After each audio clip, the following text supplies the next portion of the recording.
Offer valid on standard browsers, U.S. only. When I heard about Date My Age, I thought, really? But there I was in my empty, quiet house, my laptop on the kitchen counter, and I typed in my name. Looking for a man between the ages of 40 to 60? Sure, why not? Date My Age is different. With verified profiles, you can feel safe and secure to explore meaningful connections with interesting and mature singles. Date My Age made it really easy. I could join and view online profiles for free. All of a sudden, my empty house wasn't so quiet anymore. I got so much attention, it just made me feel seen and alive. Date My Age helped me start a totally new chapter in my life. Find a friend, a lover, a partner at Date My Age. Get 60% off when you join at datemyage.com today. That's datemyage.com to connect with thousands of singles worldwide. datemyage.com. This episode brought to you by Progressive Insurance. Do you ever find yourself playing the budgeting game? Shifting a little money here, a little there, and hoping it all works out? Well, with the Name Your Price tool from Progressive, you can get a better budgeter and potentially lower your insurance bill too. You tell Progressive what you want to pay for car insurance, and they'll help find you options within your budget. Try it today at Progressive.com. Progressive Casualty Insurance Company and Affiliates. Price and coverage match limited by state law. Not available in all states. Hi, I'm Richard Karn, and you may have seen me on TV talking about the world's #1 expandable garden hose. Well, the brand new Pocket Hose Copperhead with Pocket Pivot is here, and it's a total game changer. Old-fashioned hoses get kinks and creases at the spigot, but the Copperhead's Pocket Pivot swivels 360 degrees for full water flow and freedom to water with ease all around your home. When you're all done, this rust-proof anti-burst hose shrinks back down to pocket size for effortless handling and tidy storage. Plus, your super light and ultra-durable Pocket Hose Copperhead is backed with a 10-year warranty. What could be better than that? I'll tell you what, an exciting radio-exclusive offer just for you. For a limited time, you can get a free Pocket Pivot and their 10-pattern sprayer with the purchase of any size Copperhead hose. Just text WATER to 64,000. That's WATER to 64,000 for your 2 free gifts with purchase. WATER to 64,000. By texting 64,000, you agree to receive recurring automated marketing messages from Pocket Hose. Message and data rates may apply. No purchase required. Terms apply. Available at pockethose.com/terms.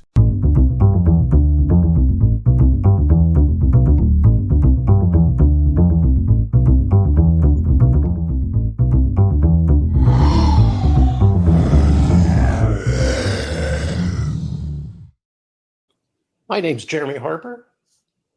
You're listening to Raising Howl. And I'm performing without a net. I don't have any notes. No notes tonight. It's not even tonight. It's today. That's how bad I am without notes. Anyway, we got a new member to the Arkansas State family. Chris Pesman. He's out of Houston.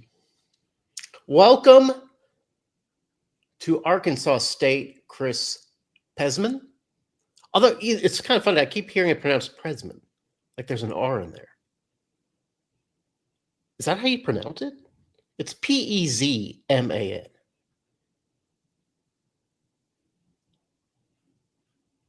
There's an invisible R.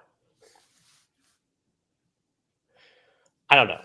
Maybe we'll solve that mystery. Until then, he had his press conference earlier today, about 11:30. And, it was, kind of like it was a solid press conference. It wasn't like outstanding. It wasn't great. And how could it be great? He just got here. It's not like he's going to have a PowerPoint presentation ready to show us how he's going to get the program to survive the bullying of the Big Ten, the bullying of the SEC, the rise of NIL, the tyranny of the transfer portal. He didn't have a PowerPoint presentation for that. But you could tell that just by what he was saying at the press conference, that's what he was focused on. And why not? Because he comes into Arkansas State with a athletic program that was not in the same disheveled state as it was when Jeff Puritan arrived from Alabama. Now, you remember when Jeff Puritan arrived from Alabama, the football team was coming off, I think, its second 2-win season. Baseball wasn't even a factor. Basketball, needed some fresh blood. We got Bellato in there. Puritan had to do a lot of work. And it wasn't with just the marquee programs. He had to find a coach for tennis. He had to reshape the volleyball team. He had a lot of work to do. And Chris Pesman, coming in from Houston, the old Southwest Conference team, the one that bounced around different conferences, ended up at the American. That's when Pesman jumped on, when Houston was with the American. At the time, the American, strongest power or group of 5 conference out there.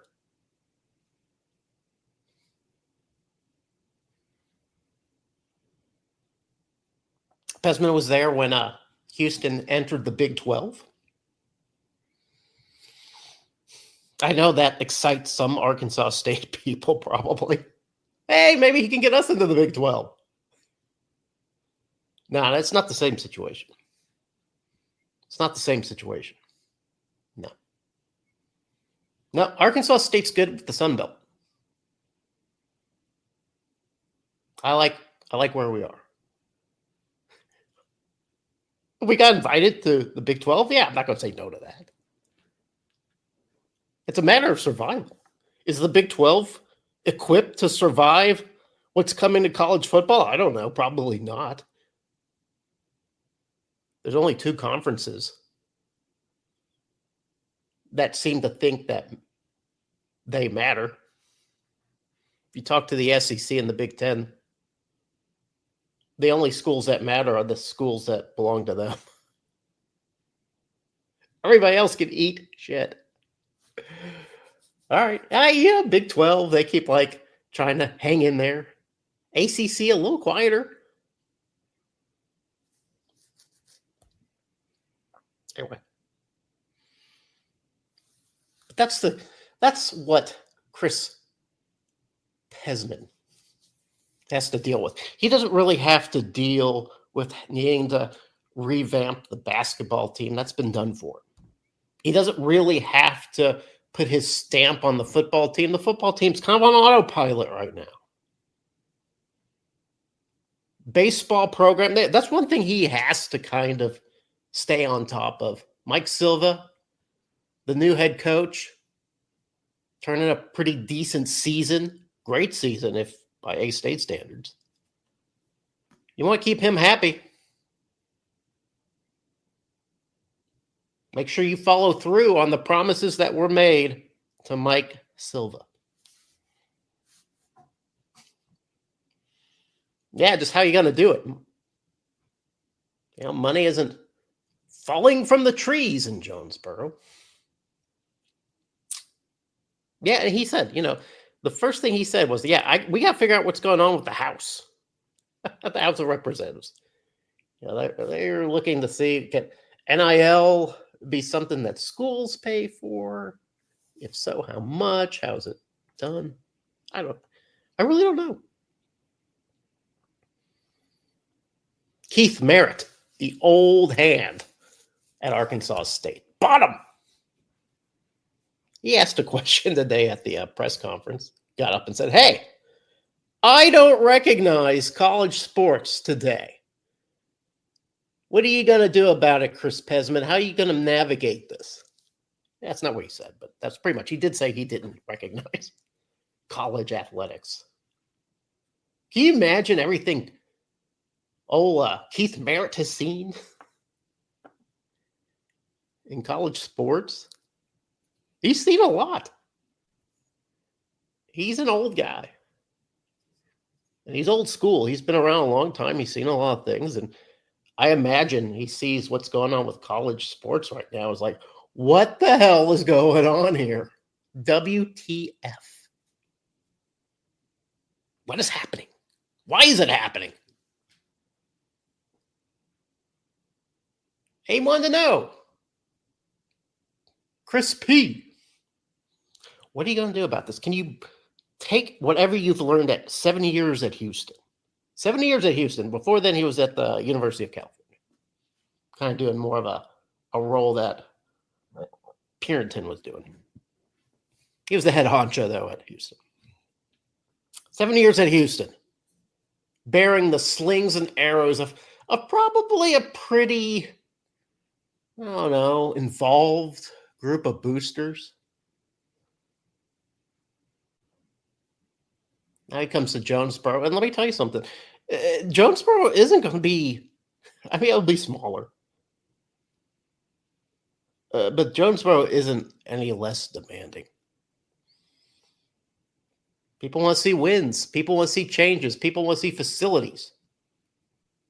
People want to know if we are going to continue to compete. I'm not just talking competing in the Sun Belt. I'm talking about just competing in the landscape of college sports. What are we going to do about it, Chris P.?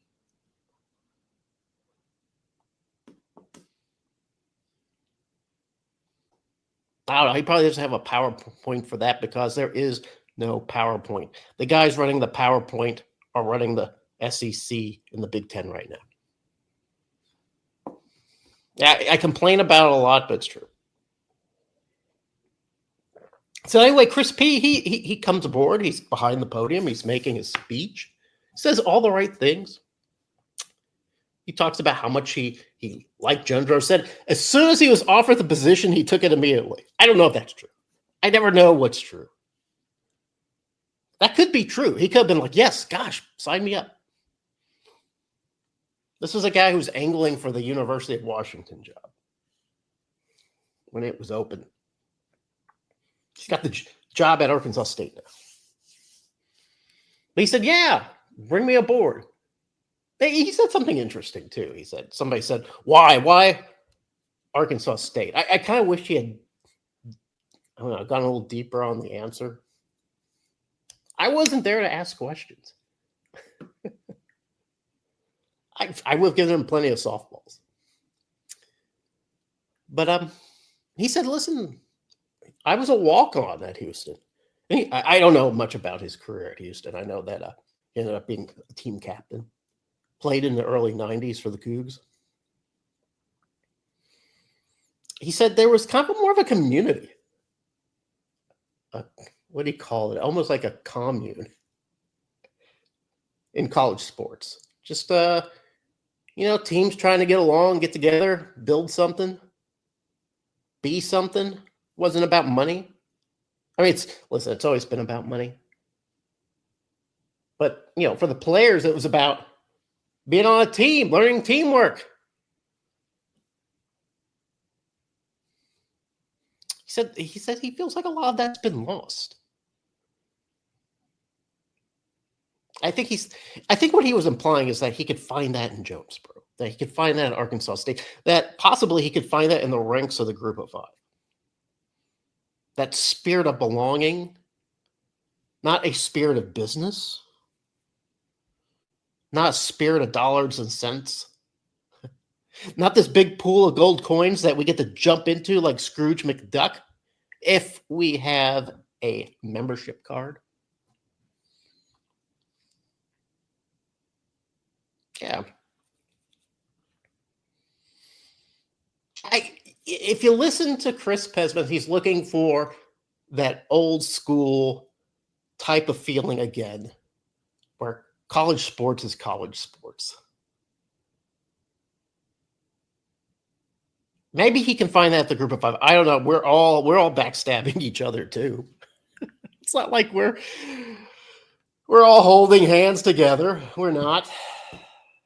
Like I said, Big 12 offered us a shot at being in the Big 12. Would I say no to that? No.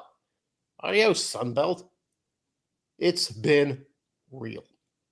Until then, I'm going to love the Sun Belt. How can you not like the Sun Belt? Right now, the Sun Belt's doing really good. Case in point, baseball, 50%.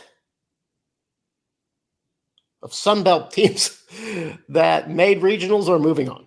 Congratulations, Chanticleers. You look like the real deal. You made Florida mad.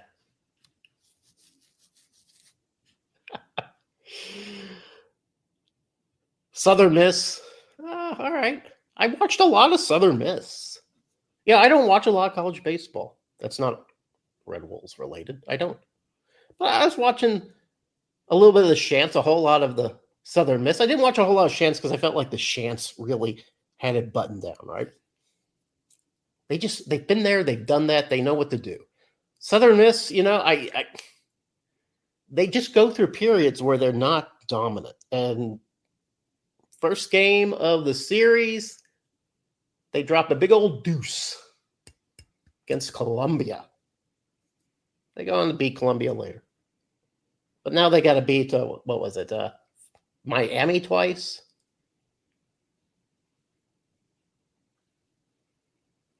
Yeah, they're hosting. These guys are hosting. They should have ultimate advantage. Now they got to beat Miami twice, and they beat them the first time. The second time, could not get runs across, no matter how many opportunities they had. It's a good season, though. It's a good season for the Sun Belt. Troy should have been there. Troy should have been there. I'm not going to lie to you. Troy should have been there.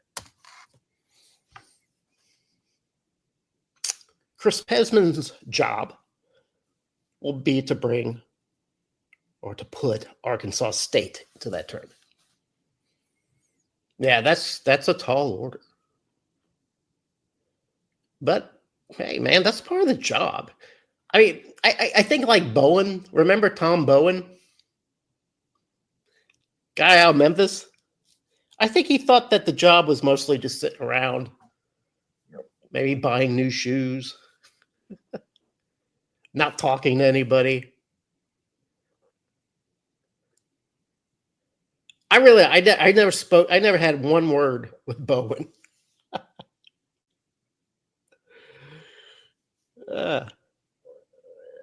I don't think Chris Pesman's that guy. With just him being on the podium, he had a lot of energy. He's in his 50s, but he sort of approached it with a guy who's much younger. I like that. He doesn't seem like I'm just here for the paycheck. He doesn't seem to be that guy.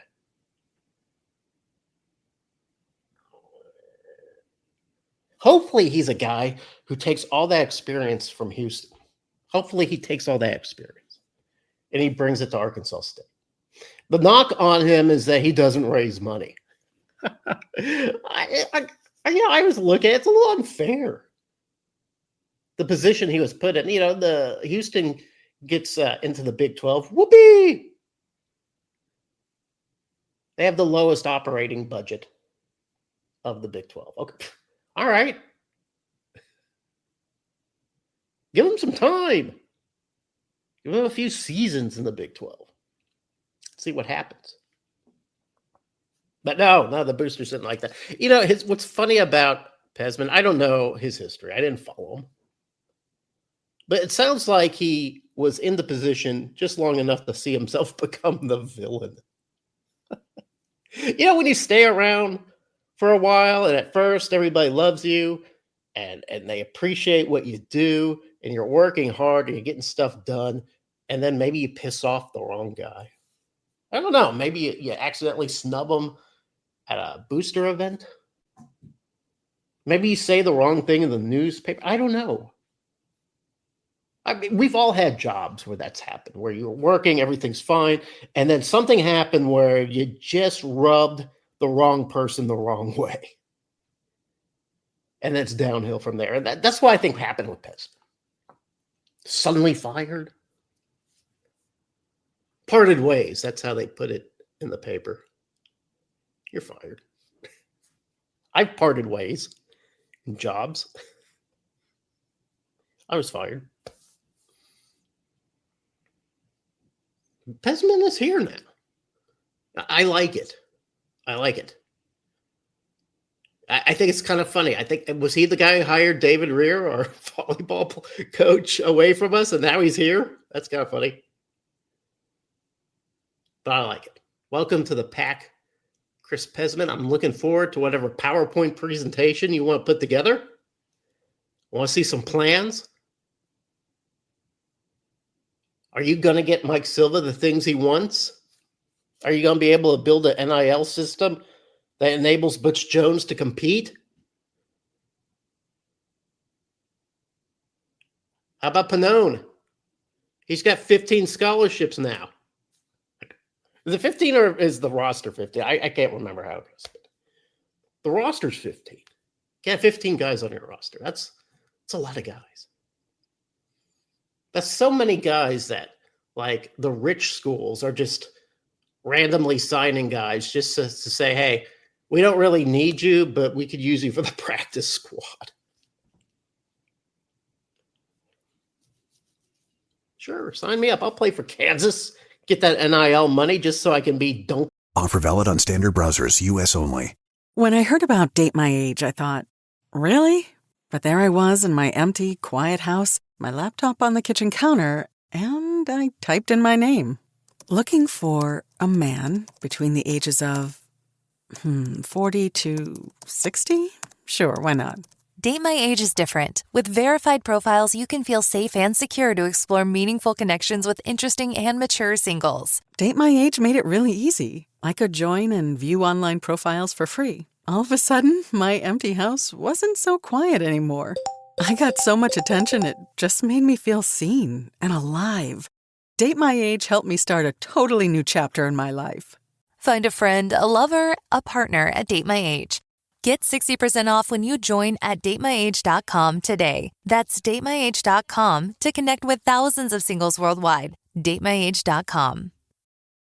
Hi, I'm Richard Karn, and you may have seen me on TV talking about the world's #1 expandable garden hose. Well, the brand new Pocket Hose Copperhead with Pocket Pivot is here, and it's a total game changer. Old-fashioned hoses get kinks and creases at the spigot, but the Copperhead's Pocket Pivot swivels 360 degrees for full water flow and freedom to water with ease all around your home. When you're all done, this rust-proof anti-burst hose shrinks back down to pocket size for effortless handling and tidy storage. Plus, your super light and ultra-durable Pocket Hose Copperhead is backed with a 10-year warranty. What could be better than that? I'll tell you what, an exciting radio-exclusive offer just for you. For a limited time, you can get a free Pocket Pivot and their 10-pattern sprayer with the purchase of any size Copperhead hose. Just text WATER to 64,000. That's WATER to 64,000 for your 2 free gifts with purchase. WATER to 64,000. By texting 64,000, you agree to receive recurring automated marketing messages from Pocket Hose. Message and data rates may apply. No purchase required. Terms apply. Available at pockethose.com/terms. Going to the gym can be discouraging, especially if you're putting in the work but barely seeing changes. But with Tonal, you can actually see your progress with every workout. Tonal provides the convenience of a full gym and the expertise of a personal trainer anytime at home with one sleek system. Designed to reduce your mental load, Tonal is the ultimate strength training system, helping you focus less on workout planning and more on getting results. No more second-guessing your technique. Tonal gives you real-time coaching cues to dial in your form and help you lift safely and effectively. After a quick assessment, Tonal sets the optimal weight for every move and adjusts in 1-pound increments as you get stronger, so you're always challenged. Tonal lets you choose from a variety of expert-led workouts, from strength to aero hit to yoga and mobility, to keep you coming back for more. For a limited time, go to Tonal.com to get $500 off your Tonal purchase, plus a free 4-year warranty. That's Tonal.com for $500 off plus a free 4-year warranty. Tonal.com. On in practice.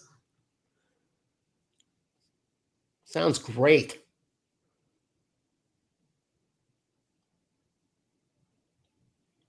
I watched that new Tom Cruise movie, The Final Reckoning. I'm a big fan of the franchise, to tell you the truth. Man, I remember, I saw it 30 years ago. I saw the first one. And the first one was a Brian De Palma spearheaded movie. It was classic De Palma. It was a little confusing. It was a little convoluted, but very stylish. It's well done. At the time, it was a big surprise. I'm not revealing anything. Yeah, the hero of the TV show was Jim Phelps. He was the leader of the squad in the TV show. Turns out to be the villain in the movie, and that made people mad. Pierce was like, "You can't make Jim Phelps the bad guy. It's Jim Phelps." At the time when you watched the first movie, I'll be honest, I didn't see a franchise developing. Yeah, I probably should have. But Tom Cruise, even at that time, Tom Cruise wasn't even the marquee guy he is today. He was a star, but he wasn't the star. And he was a young guy then. I think he was 30.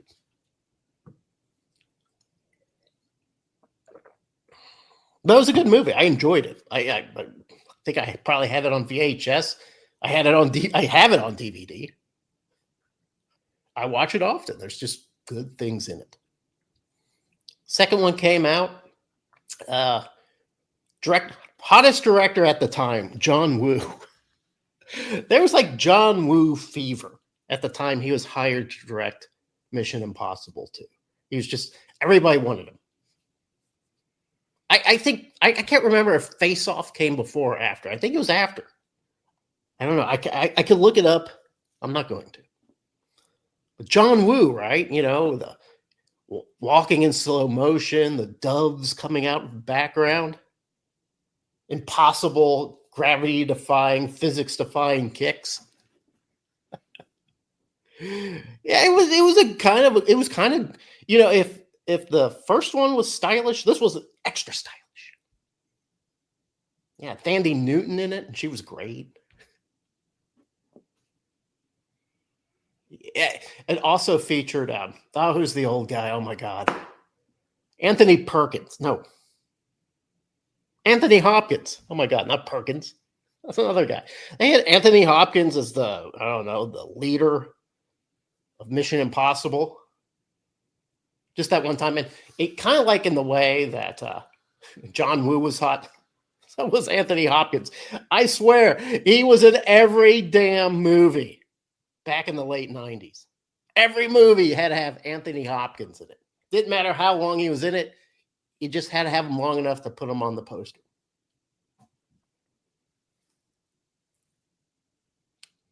The third Mission Impossible was like was really good. I like the people involved. I like his team. They go to the Vatican. Philip Seymour Hoffman, the open-mouthed villain. Nobody got more out of acting with his mouth open than Philip Seymour Hoffman. Just sort of that dead look in his eye, mouth open. I'm going to kill you, Ethan. Ving Rhames is back there. Ving Rhames, he's in all of them. J.J. Abrams directed it, and you can tell it's very J.J. Abrams. Just like the first one was very suddenly I forget the director. Was the first two were very much like the directors, and the third one was very much J.J. Abrams. You can't mistake the style. A lot of sunbursts, a lot of rapid zooms. Yeah, I really enjoyed the third one. And a lot of people always talk about the third one, but I liked it. And then there was a fourth, fifth, sixth, seventh, eighth, ninth. I'm not going to go through all of them. But we get to the Final Reckoning, which is a direct sequel to Dead Reckoning, which sets up this AI villain, right? AI is taking over the world. For whatever reason, it wants to destroy the world. It seems to be taking its time about it. I don't know. You never really find out the motivation. It's just AI equals bad. It's got control of the nukes. It's got control of the money. It's got control of the satellites. Only Ethan Hunt can prevent calamity. He does. The first one's really the Dead Reckoning, very entertaining. Very entertaining because it kind of sticks to the laws of Mission Impossible. A lot of great locations, a lot of great chases, like car chases. A lot of impossible situations that have to be kind of cracked. Moved along very fast. Had a villain that was kind of creepy, kind of mysterious. You're kind of hoping to learn more about him. Dead Reckoning.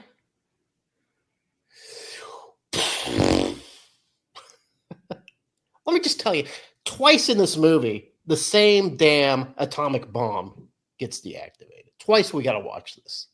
It's the same thing. 2 times. Not 1 time.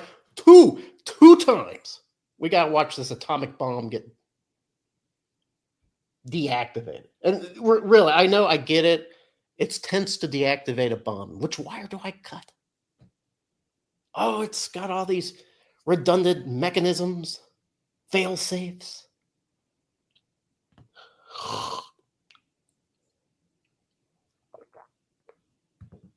Another problem with Dead Reckoning is we kind of get rid of the exotic locations. A lot of it takes place at sea. Some of it takes place on an island in the Arctic. Not very appetizing. There's Hunt himself. Listen, Tom Cruise, he's amazing. Guy stays in shape. He's a physical specimen. But he's beginning to look a little like an old lady. He's 63. He's wearing long hair. It's not a good look. Anyway, they got him doing shit that I know. It's a big deal for him. Like he's hanging off of a airplane. At one point, I swear to God, he's holding his breath for about 50 minutes. Freezing water. I feel like if the mission was, Hunt, you got to deactivate an atomic bomb on the moon, he would jump out of the space shuttle, hold his breath, and swim to the moon.